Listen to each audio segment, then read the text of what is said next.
You won't believe what happened at the London Horse Guards. It was a regular Tuesday afternoon on Whitehall, when everything stopped being regular. Hundreds of tourists were doing what tourists always do at the Horse Guards in London, taking photos, pointing cameras, trying to get as close as possible to the mounted soldiers standing perfectly still at the entrance arch. The guards sat on their horses like statues carved from stone, black boots polished to a mirror shine, gleaming silver breastplates, plumed helmets catching the pale London sun. They did not blink. They did not flinch. They did not acknowledge the dozens of people pressing in around them, waving hands in front of their faces, shouting jokes in 5 different languages to see if anything would break that legendary stillness. Nothing ever does. That is the whole point. The household cavalry has been standing guard at Horse Guards since 1660, over 360 years of unbroken duty. Rain, fog, protest, celebration, war, the guard has always been there.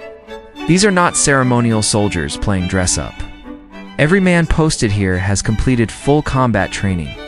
Many have served in active war zones. The uniform is historic, but the soldier wearing it is very real. That Tuesday, the guard on the left side of the arch was a trooper named in official records only as Guardsman H. He had been in position for just over 40 minutes. He had another 20 minutes before rotation. His horse, a large bay named Chancellor, stood without moving beneath him. Both soldier and animal had done this hundreds of times. It was, by every measure, completely normal afternoon. Then a man pushed through the crowd and walked directly into the arch. Not toward the arch. Past the barrier rope, past the signs clearly stating that the area behind the guard is restricted, past every visible signal that this space belongs to the military and not to the public. The man was in his 30s, wearing a light jacket, and he walked with the casual confidence of someone who either did not read signs or had decided the signs did not apply to him. He stopped directly beside Chancellor and put his hand on the horse. Not a quick touch, not an accidental brush. He placed his palm flat on the horse's flank and stood there, grinning at his friend who was filming from behind the rope. Chancellor's ears went back. Guardsman H did not move his head. He did not turn. He did not break his posture by a single degree. But his right hand, the hand resting on the hilt of his ceremonial sword, tightened almost imperceptibly. Anyone who knew what to look for would have seen it. Most people watching did not know what to look for. What happened in the next 30 seconds? It's been viewed more than 40 million times online. Guardsman H moved his head. That alone was enough to make several people in the crowd gasp.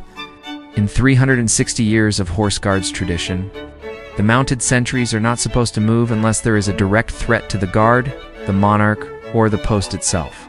A tourist touching the horse is not supposed to be enough. The whole mythology of these soldiers is built on their absolute stillness. The idea that nothing in the civilian world is dramatic. It's enough to break their composure. But there are rules inside the rules. And one of those rules is this: the horse comes first. Chancellor was trained, but Chancellor was also a living animal.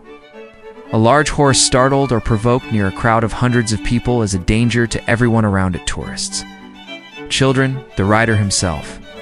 Guardsman H had felt the shift in the horse the moment the stranger's hand landed on its flank. He had felt the ears go back, the shoulder muscles tighten. The subtle change in weight distribution that every experienced rider knows means the animal is moving toward a decision it hasn't made yet. So he made one first. He turned his head toward the man and he spoke. Not in the clipped, restrained murmur people might expect. Not in a quiet warning meant only for the man beside him.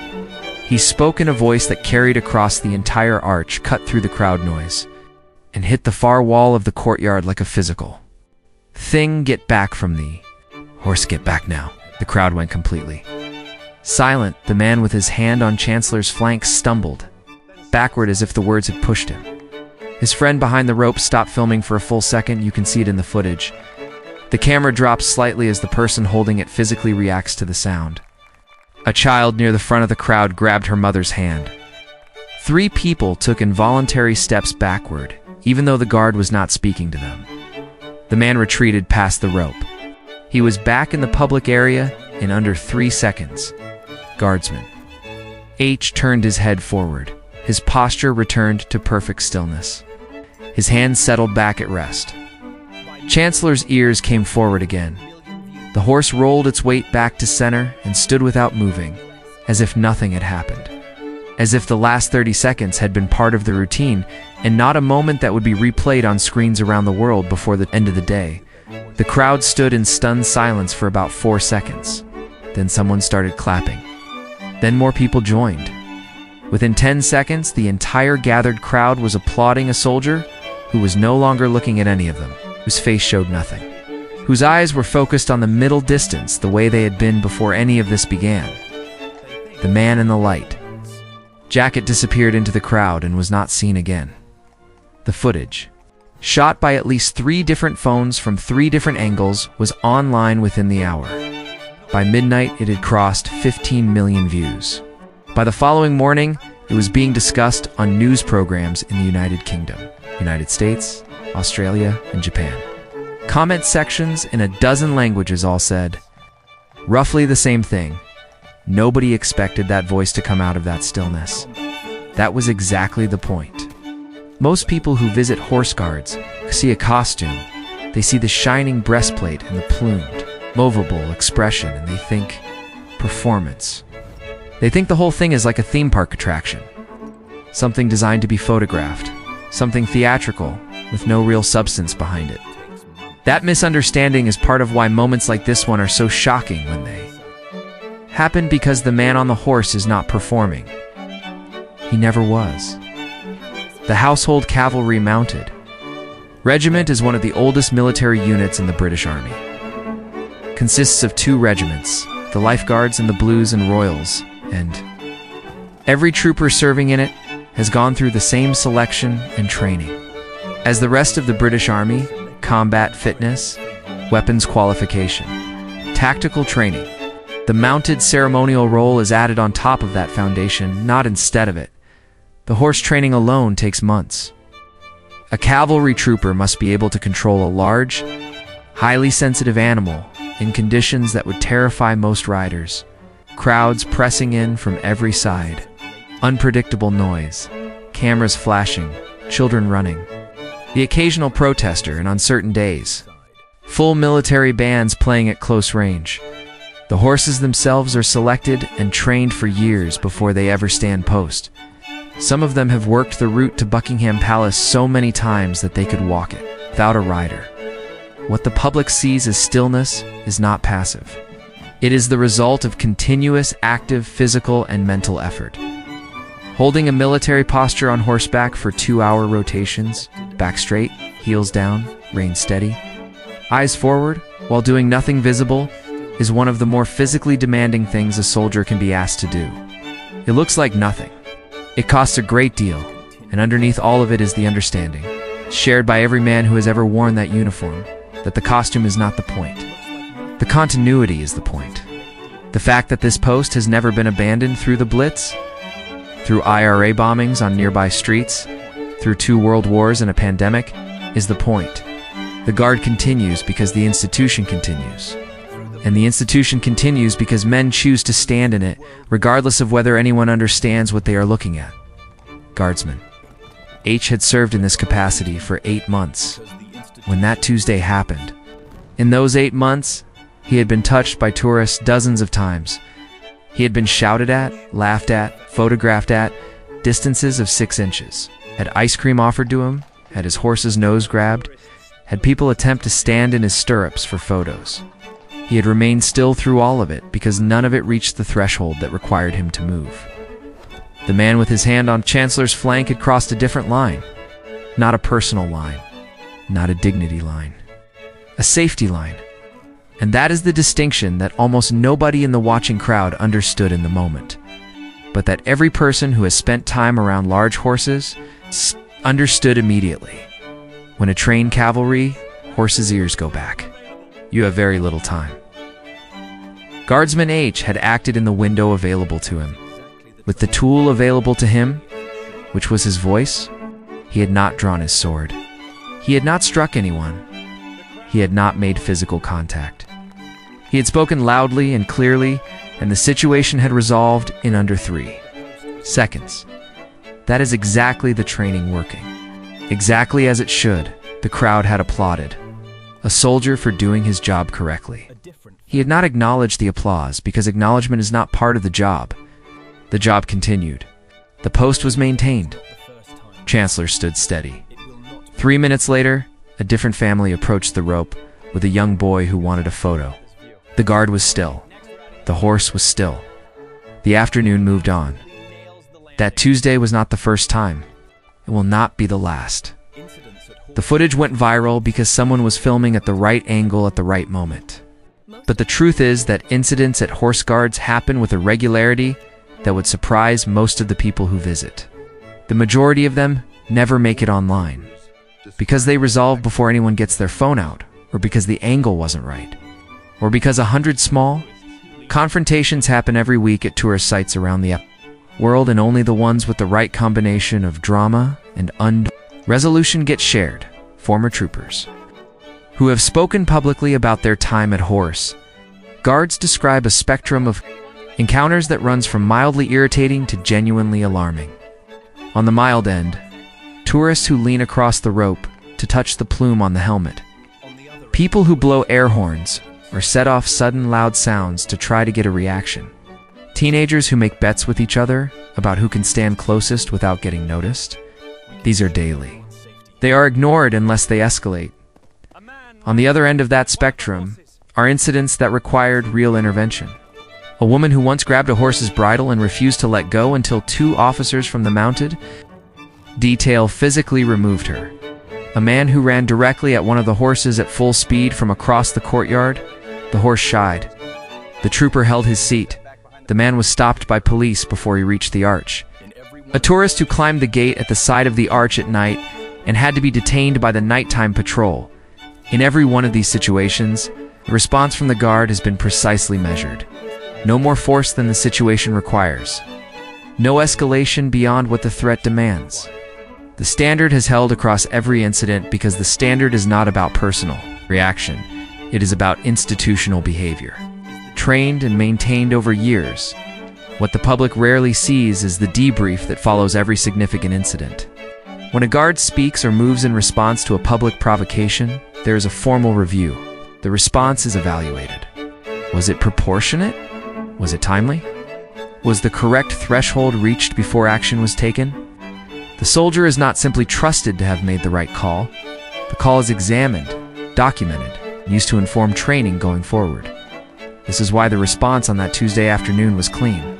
It was not an improvised reaction from a man who had finally lost his patience. It was a trained response delivered at the correct moment using the correct tool.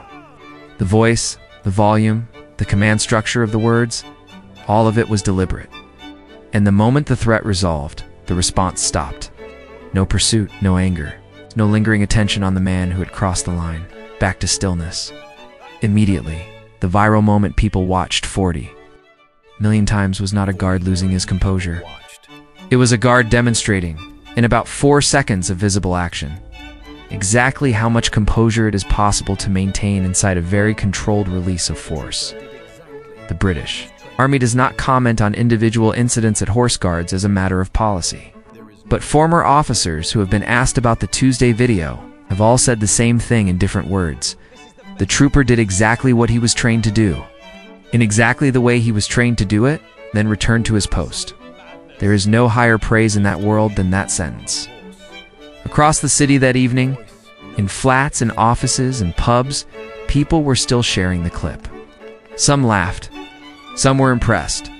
Some used it as a starting point for debates about tourist behavior in public spaces and the nature of military ceremony. The clip traveled to countries where no one had ever heard of horse guards and became briefly just a video of a man on a horse who turned his head and spoke in a voice that nobody expected.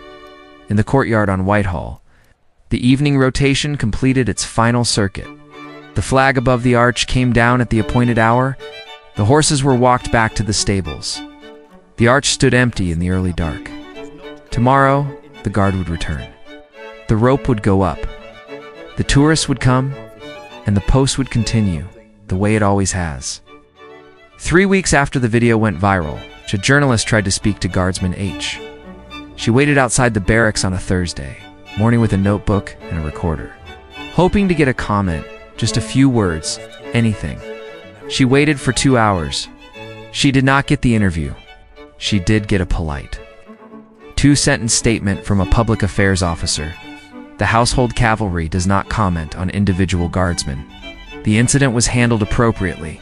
She wrote the story anyway. It's mostly based on the video and background from former cavalry officers. One of those officers, who had served for 22 years and asked not to be named, told her something that ended up being the most quoted line in her piece. He said, "The reason it surprises people is because they've confused silence with weakness. Those two things have never been the same." That line spread almost as widely as the original clip, because it touched something that the clip itself had already demonstrated but hadn't put into words. The man who had placed his hand on Chancellor's flank had made a calculation, conscious or not, that the stillness of the guard meant the guard was inert, that the composure was absence, that the figure in the polished armor was a prop in a scene he could walk into and touch and own for the 15 seconds his friend was filming. He had been wrong about what he was looking at. The stillness at Horse Guards is not the absence of force. It is force held in a specific shape, for a specific purpose, released only under specific conditions. It is the product of years of selection, training, repetition, and institutional commitment.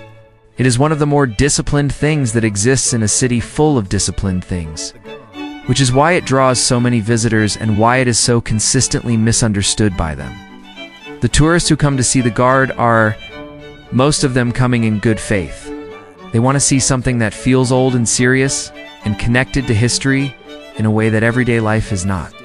They stand at the rope and they take photos and they feel, briefly, part of something that has been continuing for longer than any of them have been alive. Most of them leave with that feeling intact and take it home with them. A small number push past the rope, and when they do, they discover very quickly that the figure they thought was a statue is not a statue at all. Guardsman H completed his posting at Horse Guards for months after the Tuesday incident. He returned to regimental duties and his name remains in no public record connected to the video. 40 million people have watched what he did and cannot identify him from the footage because the uniform is the uniform. Individual identity is deliberately subsumed into the collective identity of the regiment. That is also intentional. The guard is not a person. The guard is a post. But somewhere, a man in his mid-20s who served his country, stood in all weather, on a horse for months, held himself still when the world around him was noise and cameras and selfie sticks and constant human unpredictability. That man heard his voice travel across a stone, arch and stop a crowd cold, and bring a situation under control in under 3 seconds, and then return to his posture and his duty without once acknowledging that anything had happened. Whether he felt pride in that moment, satisfaction, or nothing at all, is something only he knows. What the rest of the world knows is what 40 million people watched and rewatched and sent to each other with a single message